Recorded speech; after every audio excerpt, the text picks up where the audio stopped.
오늘은 성장통을 지나야 어른이 된다. 우리 제목같이 읽도록 하겠습니다. 성장통을 지나야 어른이 된다 라는 말씀으로 같이 은혜의 말씀을 나누겠습니다. 아이를 키우다 보면 아이가 어렸을 때 한 초등학교 정도 됐을 때 이제 성장통이라는 것을 보통은 겪게 됩니다. 보통 아이가 낮에 아프다 그래요? 밤에 아프다 그래요? 밤에 많이 아프다고 할 겁니다.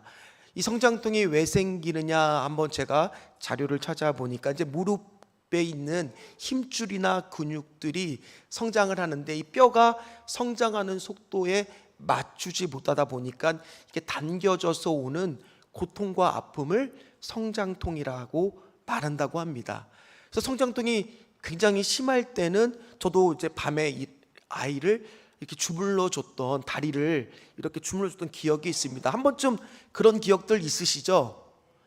그렇게 한번 아이를 키웠으면 이게 시간이 지나면 성장통은 어떻게 돼요? 지나갑니다. 금방 지나가고 그러나 성장통을 겪은 아이들은 키가 훌쩍 커버리고 시간이 흐르면 어른이 되게 되어 있습니다. 갑자기 훌쩍 커버리는 순간들이 오게 되죠. 오늘 초대교회도 그랬습니다. 마가의 다락방에서 120명이 모여서 함께 기도를 했는데 오순절날 성령이 임했던 거예요. 그랬더니 그날 베드로가 설교했더니 몇 명이 돌아왔어요? 3,000명이 돌아옵니다. 그리고 사도행전 3장에 가보면은 민문에 앉아 있었던 지체 장애인을 치료해 줍니다. 그랬더니 그 지체 장애인이 일어나더니 성전 안으로 들어가서 막 뛰면서 하나님을 정말 찬송하고 나니까 그 틈에 베드로가 설교를 시작합니다. 그랬더니 또 몇 명이 돌아와요? 5,000명이 또 회개하고 돌아갑니다. 순식간에 10,000명 가까운 인원으로 급성장을 하게 된 거예요. 그러다 보니까 뭐가 필요했느냐? 이제 이 사람들을 먹이고 때로는 교육하고 재워야 되고 입혀야 되니까 물질이 필요했습니다. 그러나 바나바와 같은 헌신된 사람들을 통해서 또 사람들이 자원하는 마음으로 물질을 내놓다 보니까 이 물질들이 채워져서 초대교회는 그 어려운 위기들을 하나씩 잘 극복해 나갔습니다. 그런데 외부적으로도 위기는 찾아왔습니다. 바로 사내들이 공의회를 통해서 그 예수님을 심판하던 그 사람들이 사도들을 잡아다가 윽박을 지르는 거예요. 복음을 전하면 안 된다. 입을 막아라. 그랬는데 사도들이 어떻게 하느냐? 우리는 도저히 복음을 멈출 수가 없고 전하지 않으면 살 수가 없다며 오히려 더 담대하게 복음을 전하더라는 거예요. 또 내부적으로도 지난 시간 위기가 있었습니다. 바로 아나니아와 삽비라 사건이 있었죠. 이들의 위선적인 행동은 하나님이 아닌 사람한테 잘 보이기 위해서 자신의 재물을 팔아 바치다가 거짓말로 위선으로 그렇게 속이려고 했지만 들켜버리고 맙니다. 그리고 그들은 어떻게 돼요?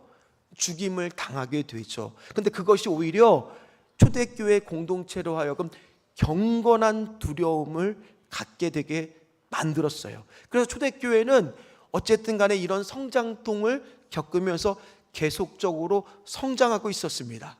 그러다가 오늘 사도행전 6장이 시작되는데 여기에 또 다른 세 번째의 위기가 찾아오더라는 거예요. 그건 바로 뭐냐? 사람들이 모인 곳에서는 반드시 뭐가 일어나느냐? 갈등이라고 하는 성장통이 일어날 수밖에 없습니다. 오늘 1절 말씀입니다. 우리 같이 읽도록 하겠습니다. 그때 제자가 더 많아졌는데 헬라파 유대인들이 자기의 과부들이 매일의 구제에 빠짐으로 히브리 사람을 원망하니, 그때라는 것은 당연히 초대교회가 성장하고 부흥하다 보니까 이 초대교회 멤버들 사이에는 크게 두 가지 부류로 나눌 수가 있었어요. 첫 번째 부류는 뭐냐면 유대 땅, 갈릴리 땅이 고향인 유대파, 히브리파 유대인들이었습니다. 당연히 이들은요 자신들의 언어인 아람어를 주로 쓰고요, 그리고 히브리 문화, 율법 문화에 익숙한 자들이었습니다. 12사도도 어디에 속해 있어요? 이 히브리파 유대인에 당연히 속해 있었겠죠. 그리고 그들은 초대교회를 구성하는 대다수의 사람들을 차지하고 있었습니다. 그리고 그에 비해서 좀 적은 숫자지만 이 오순절날 이 순례의 길을 통해서 예루살렘 성전에 왔다가 베드로의 설교를 듣고 감동을 받아 그대로 눌러 앉았던 사람들이 있습니다. 그 사람들이 바로 누구냐? 이 헬라파 유대인들인 거예요. 이 헬라파 유대인들은 헬레니즘 문화, 즉 헬라 문화에 익숙한 사람들이었고요. 언어는 헬라어, 즉 그리스어를 썼던 사람들입니다. 요즘으로 따지면 이민 세대죠. 이런 거죠. 안녕하세요, 미국에서 왔어요. 그러니까 아마 고국어도 약간은 어눌했을지도 모르는 사람들입니다. 그러다 보니까 이들은 유대인들에 비해서, 히브리파 유대인들에 비해서 숫자도 적었습니다. 근데 이 헬라파 유대인들은 당연히 머무는 동안에 뭐가 없었어요? 집도 없잖아요. 자기 집들은 다 지금 바깥에 있잖아요. 그러다 보니까 잠을 잘 곳, 먹을 곳들이 늘 부족했습니다. 그 중에서도 가난한 사람들 같은 경우에는 음식을 계속 사 먹을 수 있는 돈이 필요했을 겁니다. 근데 다행히 바나바와 같은 헌신된 사람들과 자원하는 사람들 덕분에 어느 정도 그것들은 해결이 됐습니다. 그런데 우리도 그렇잖아요. 처음에 은혜를 받을 때는 내가 처음에 신전주교에서 막 등록을 하고 막 말씀의 은혜를 받을 때는 다 좋아 보여요. 안 그래요? 다 좋아 보이잖아요. 목사님도 좋고 성도도 좋고 예배도 좋고 다 좋아 보입니다. 그런데 좀 시간이 흐르면 약간씩 은혜가 좀 익숙해지고 떨어지다 보면 이제 뭐가 보이기 시작해요? 부족한 부분들이 보이기 시작합니다. 저만 나쁜 사람인가요? 그렇잖아요. 좀 부족하고, 목사님도 이왕이면 더 이렇게 좀 잘생겼으면 좋겠는데 어쩌면 그렇게 예배의 말씀에 집중하게끔 딱 생기셨는지, 이런 생각도 들고 뭐든지 좀 부족한 것들이 보이기 시작합니다.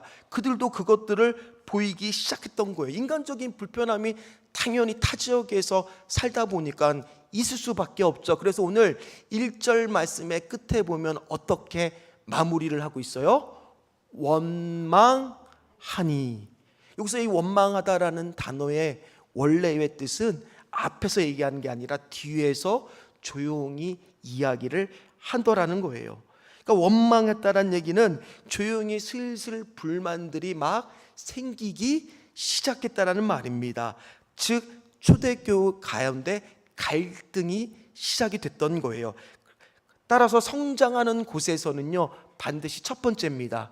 우리 같이 읽도록 하겠습니다. 성장통은 찾아온다라는 겁니다.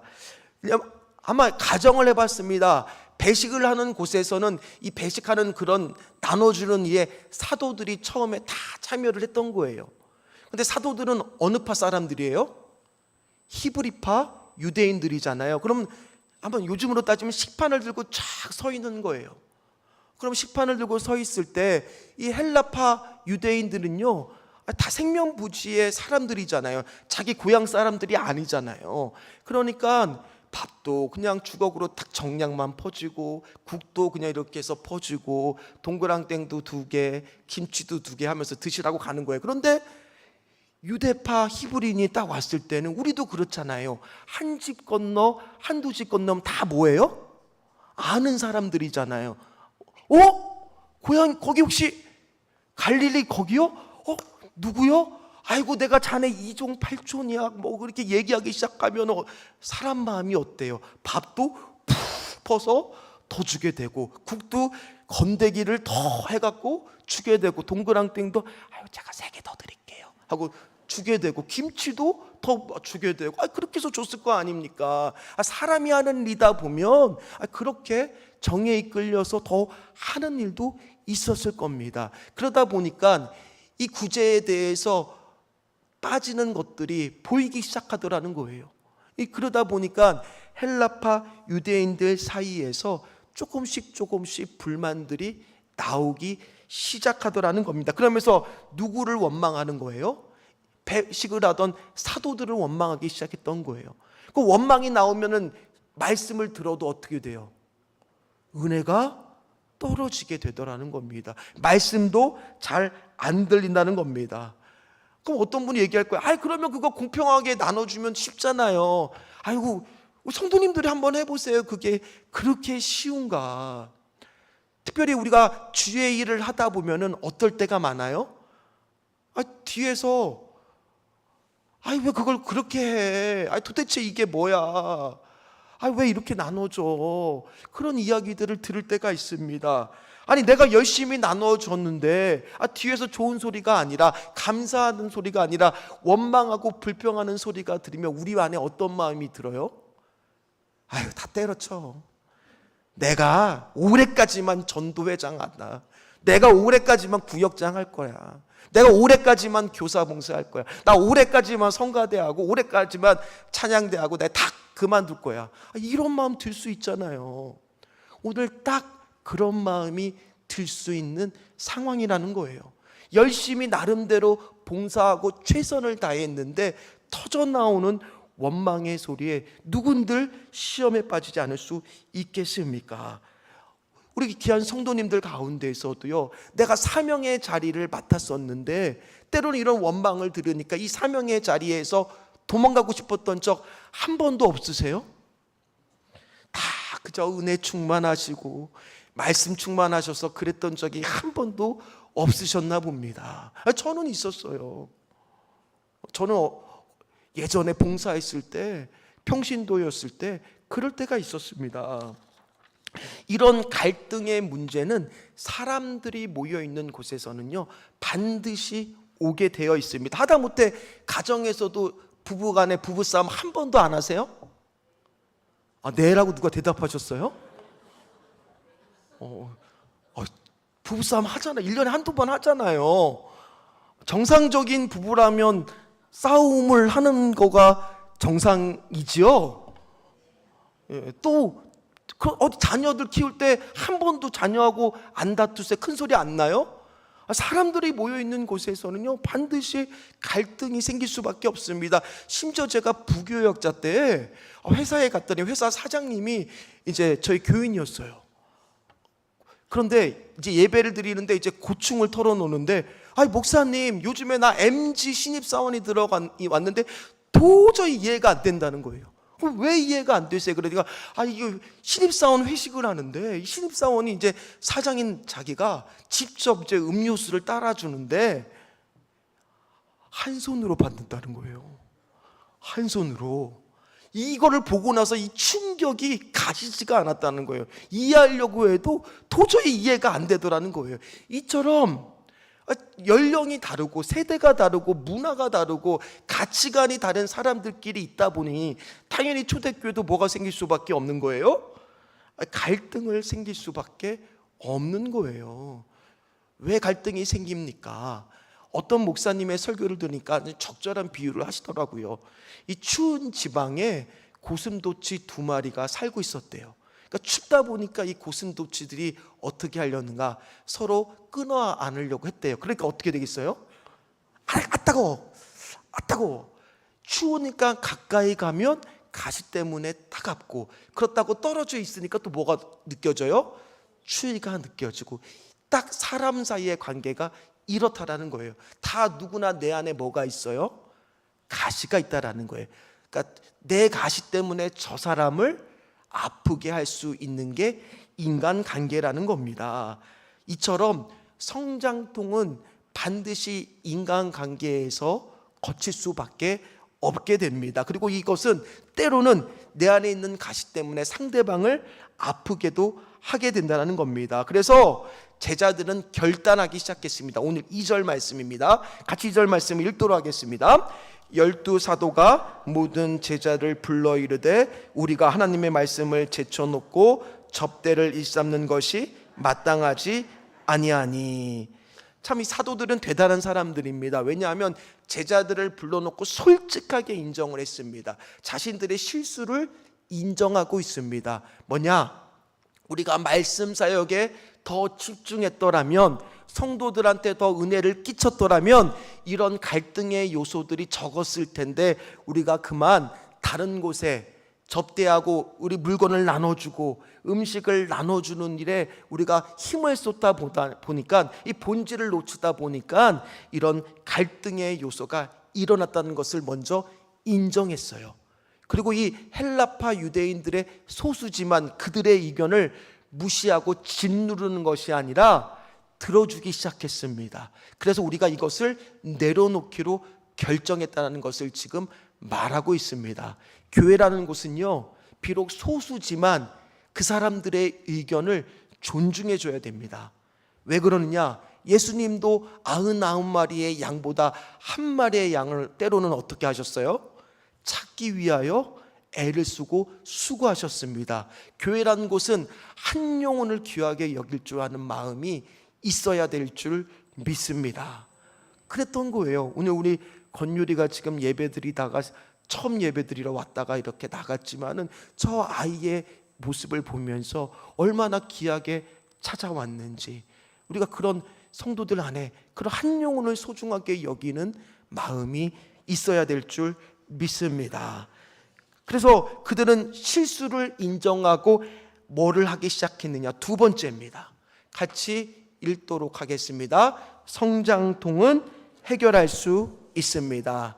아이가 너무 성장통을 느낄 때는 때로 자다가 깨서 다리를 주물러 주거나 아니면 좀 따뜻한 온열팩이 있으면 거기에 갖다 대면 효과가 있습니다. 이걸처럼 갈등의 요소가 있는데 회피한다고, 외면한다고, 무시한다고 갈등은 해결되는 것이 아니더라는 거예요. 반드시 그 안에서 해결책을 찾아야 된다는 겁니다. 오늘 12사도도 이 문제를, 갈등을 직면하면서 어떻게 이 문제를 해결할 거냐, 그들 안에서 3절처럼 해결책을 제시했습니다. 우리 3절 말씀을 같이 읽도록 하겠습니다. 형제들아, 너희 가운데서 성령과 지혜가 충만하여 칭찬받는 사람 7을 택하라. 우리가 이 일을 그들에게 맡기고. 참 이 12사도가 굉장히 지혜로웠어요. 왜 그러느냐? 7 집사를 택할 건데, 이 택하다라는 단어도 있지만 어쨌든 지금 투표권을 누가 갖고 있는 거예요? 지금 12사도가 직접 뽑을 거예요? 아니면 이 교회 사람들이 투표를 통해서 뽑을 거예요? 뭐라고 오늘 말씀에 나와요? 택하라. 택하라는 뜻은 잘 세심히 관찰하고 선택하라는 뜻입니다. 누가 선택하는 겁니까? 만약에 12사도가 선택했다 그러면 사람들 입에서 또 나올 거 아닙니까? 아이고, 또 히브리파 유대인 사람들이 자기 사람을 뽑으려고 또 저러는가 보다, 이런 또 오해가 생길 수가 있고 불씨가 생길 수가 있잖아요. 그러니까 아예 그것을 12사도가 차단하기 위해서 누구 보고 뽑으라 그랬느냐? 교회 성도들로 하여금 그 7 집사를 택하라고 이야기를 하고 있습니다.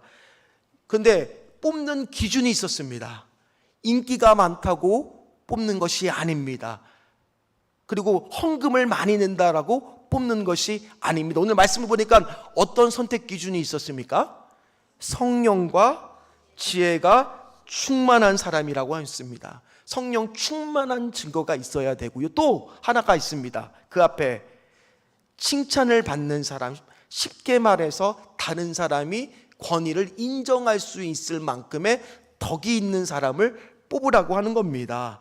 그만큼 주위 사람들이 인정하는 사람을 뽑으라고, 성령과 지혜가 충만한 사람을 뽑으라고 하는 겁니다. 왜일까요? 왜 이런 사람으로 뽑으라고 할까요? 앞에 서서 일하는 사람들은요, 특별히 오늘 7 집사는 다 서로 출신도 달랐을 것이고 자라온 환경과 문화도 달랐지만은 어쨌든 그 7 집사는 지금 함께 이 구제 사역을 해야 되는데, 배분하는 일을 해야 되는데 어떻게 해야 되겠어요? 협력해서 해야 되거든요.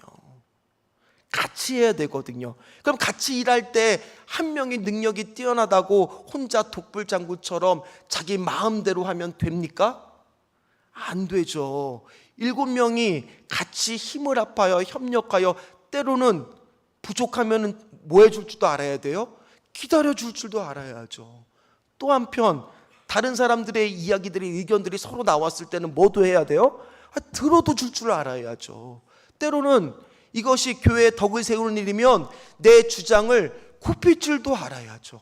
양보할 줄도 알아야 될 거 아닙니까?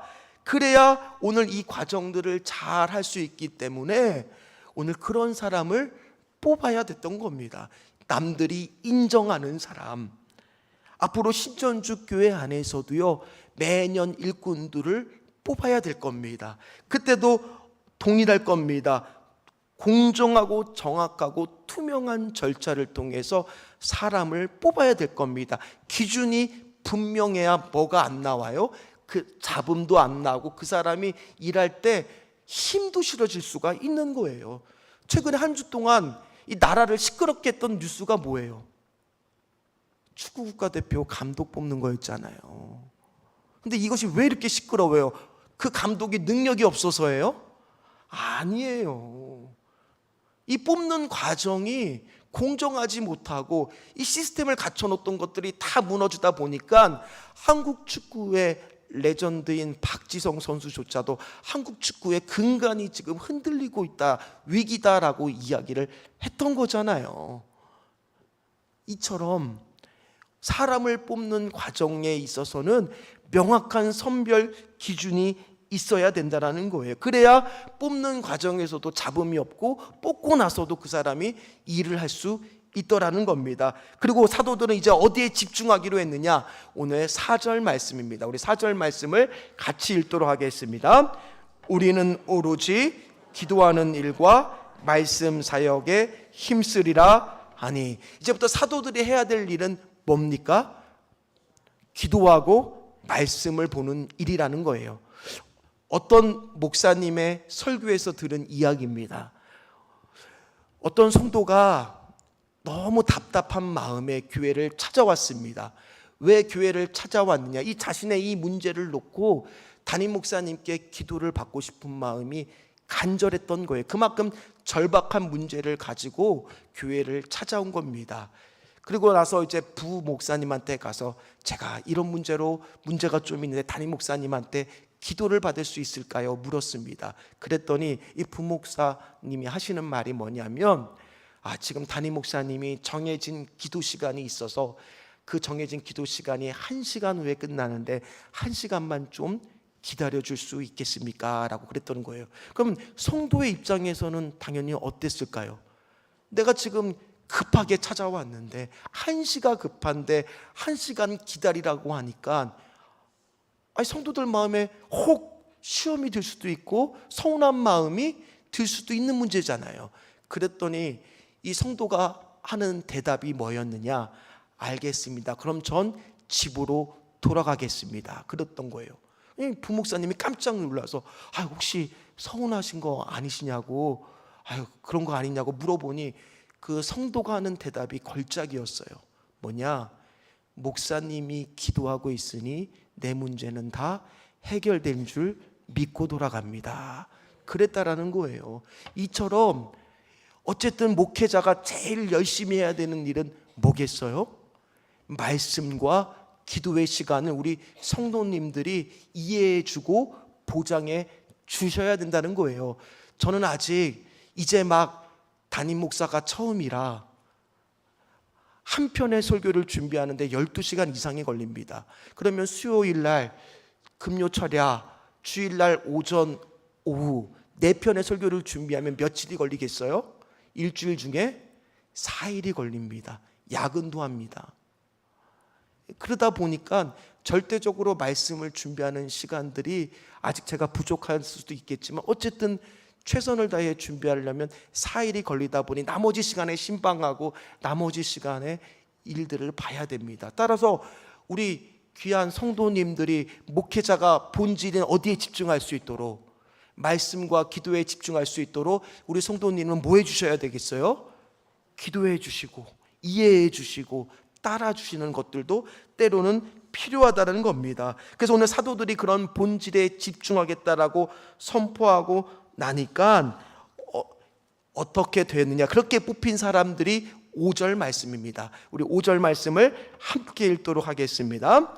온 무리가 이 말을 기뻐하여 믿음과 성령에 충만한 사람 스데반과 또 빌립과 브로고로와 니가노르와 디몬과 바메나와 유대교에 입교했던 안디옥 사람 니골라를 택하여.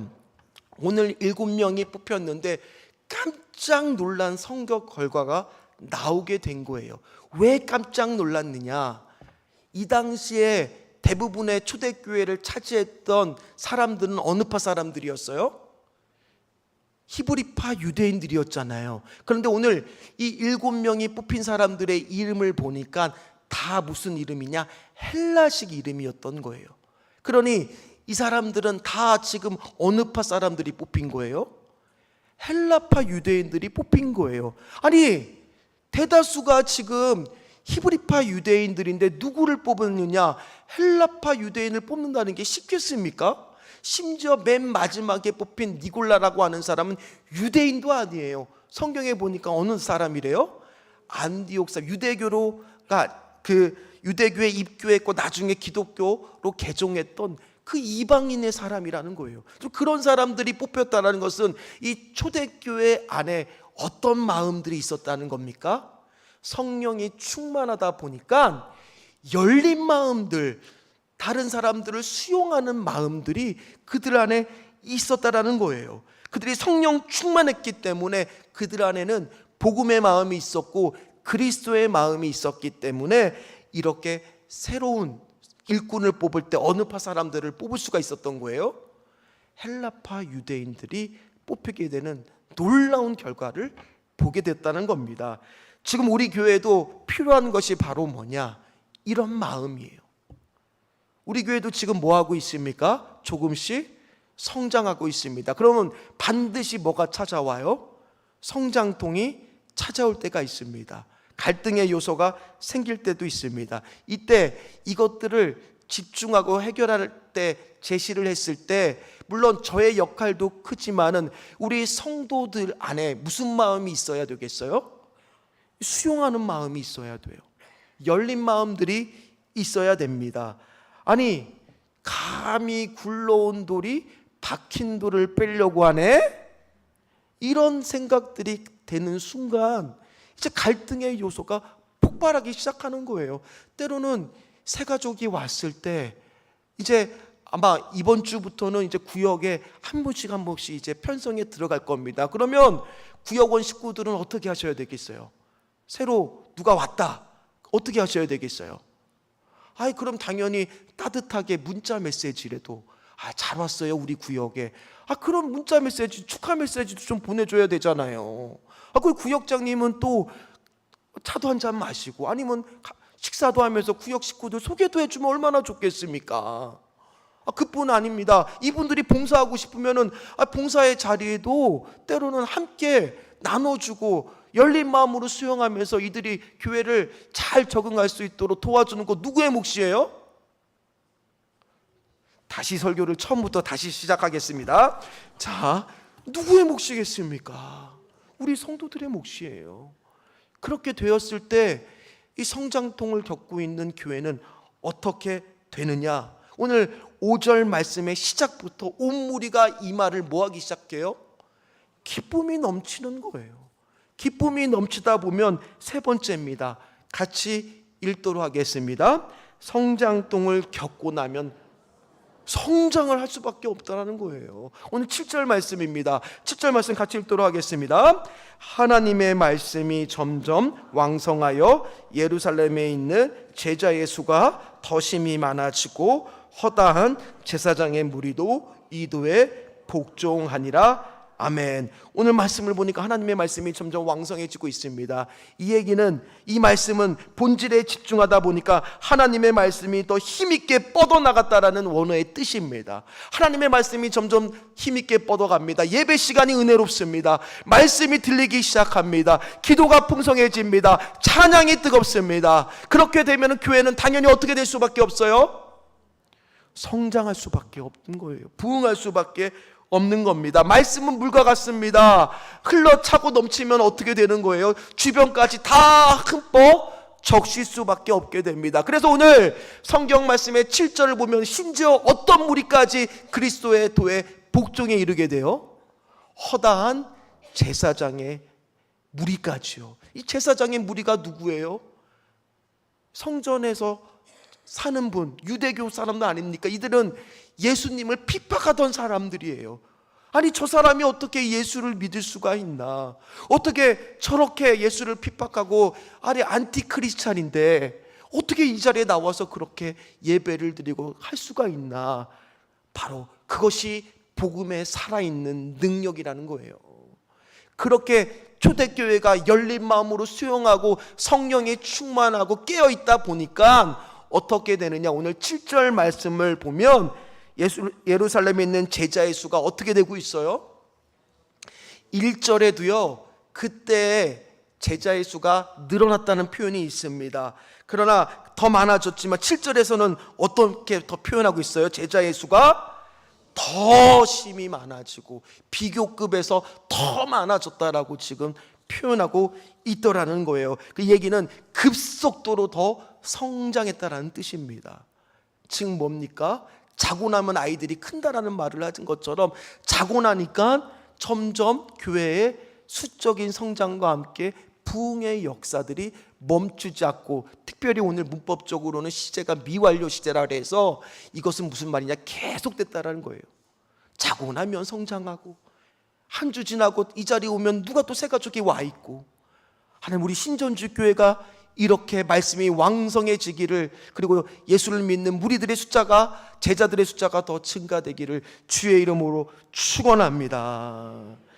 이거는 억지로 되는 것이 아닙니다. 말씀이 살아있는 곳, 예배가 회복되는 곳, 그런 곳에 반드시 그런 능력이 임하게 될 줄 믿습니다. 특별히 오늘 교회 오랜만에 나온 분들도 있을 것이고요, 교회 처음 나온 분들도 있을 것이고, 또 새 가족들도 있을 겁니다. 오늘 다 동일하게 오늘 한 분 한 분들에게도 하나님의 말씀이 왕성해지는 축복이 있으시기를 주의 이름으로 축원합니다. 말씀을 마무리하도록 하겠습니다. 부흥하는 교회, 성령님이 함께하는 교회라고 그래서 갈등이 없는 것은 아닙니다. 오늘 말씀을 보니까 부흥하는 교회에도, 성령이 충만한 교회에도 뭐가 있어요? 갈등이 있어요. 문제가 있어요. 성장통이 있습니다. 그런데 이 성장통을 그대로 두는 것이 아니라 이 갈등을 뭘로 지금 초대교회는 바꾸고 있어요? 부흥하는 축복으로 지금 바꾸고 있더라는 거예요. 마찬가지입니다. 여기 한 분 한 분들의 신앙도 다 성장하다 보면 뭐를 겪을 수밖에 없어요? 갈등을 겪게 되고요, 성장통을 겪게 됩니다. 그러나 그것들을 잘 넘기다 보면 뭐를 성장하는 거예요? 믿음의 장성한 분량까지, 또 교회도 성장하고 부흥하는 데까지 이르게 될 수밖에 없더라는 거예요. 중요한 것은 이 막고 있는 문제를 해결하는 거예요. 우리 교회 앞마당에 보면 이 수도꼭지하고 긴 호수가 있습니다. 보셨죠? 우리 아이들이 이 평일에 와서 이렇게 물놀이를 가끔 할 때가 있어요. 그러면 이 호수가 되게 길기 때문에 때로는 이게 처음에는 물이 콱콱 하고 막 쏟아지는데 갑자기 물이 줄줄줄줄 나올 때가 있어요. 왜 그런지 가서 보면은 누가 그 호수를 밟고 있거나 그 호수가 이렇게 뒤틀려 있으면 물이 막혀서 잘 안 나옵니다. 그러면 수돗물에 꼭지를 더 튼다고 물이 잘 나와요? 아니요. 뭐를 해야 돼요? 다시 그 호수를 펴야 되고 밟았던 그 발을 떼야만 물이 콸콸콸 나오는 것처럼 교회 안에 반드시 갈등의 요소는 생길 수 있습니다. 그 갈등의 요소를 어떻게 잘 해결하고 본질에 집중할 때, 그럴 때 우리는 성장하게 됩니다. 그럼 목사인 저는 말씀과 기도에 집중하는 것이 본질이라면 우리 사랑하는 성도님들의 본질은 뭘까요? 예배에 집중하시는 거예요. 예배에 집중하시는 거예요. 뭐가 막혔을 때는 뭐부터 회복하시는 거예요? 예배부터 회복하시는 거예요. 그리고 교회를 사랑하시는 거예요. 교회는 다 부족한 것이 있습니다. 그러나 몸된 교회를 주 그리스도를 사랑하는 마음처럼 사랑하시고 예배를 회복하면은 이 본질을 붙잡으면 대부분의 문제들은 다 뭐 하게 될까요? 해결이 되고 풀리게 될 줄 믿습니다. 이 교회를 사랑하는 마음이 곧 예수님을 사랑하는 마음이에요. 아니, 천국에 가서 우리 성도님들이 예수님을 만났는데 예수님이 아무개 집사야, 너 참 나를 많이 사랑해줘서 고맙다. 아니 주님, 제가 뭐 주님을 얼마나 사랑했다고 그러십니까? 아니다. 네가 교회에 와서 이렇게 열심히 예배를 드리고 교회를 사랑하는 마음으로 이렇게 청소를 하고 섬기고 봉사하고 이 모든 것들이 바로 나를 사랑했던 것이란다. 한번 우리 어제 청소했던 사진 한번 보여주시죠. 갑자기 방송실에 부탁을 드리는데, 어제 우리가 토요일에 이렇게 수양관, 우리 아이들이 섬기기 위해서 저희 교회에 수양관이 있습니다. 그곳에 이제 예배를 드리려니까 이제 코로나 기간 동안에 저기를 사용하지 않았어요.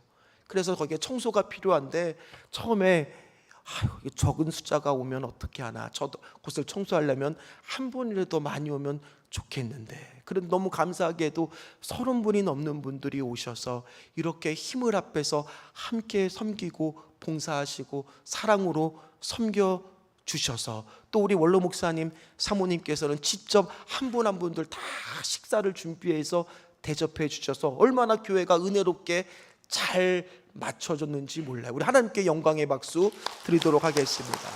너무너무 고생하시고 수고하셨습니다. 근데 반대가 된다면 여러분 한번 생각해 보세요. 딱 왔는데 예수님이 너는 왜 이렇게 교회를 나를 미워하느냐? 왜 이렇게 나를 아프게 하느냐? 아니 주님, 제가 언제 교회를 아프게 했습니까?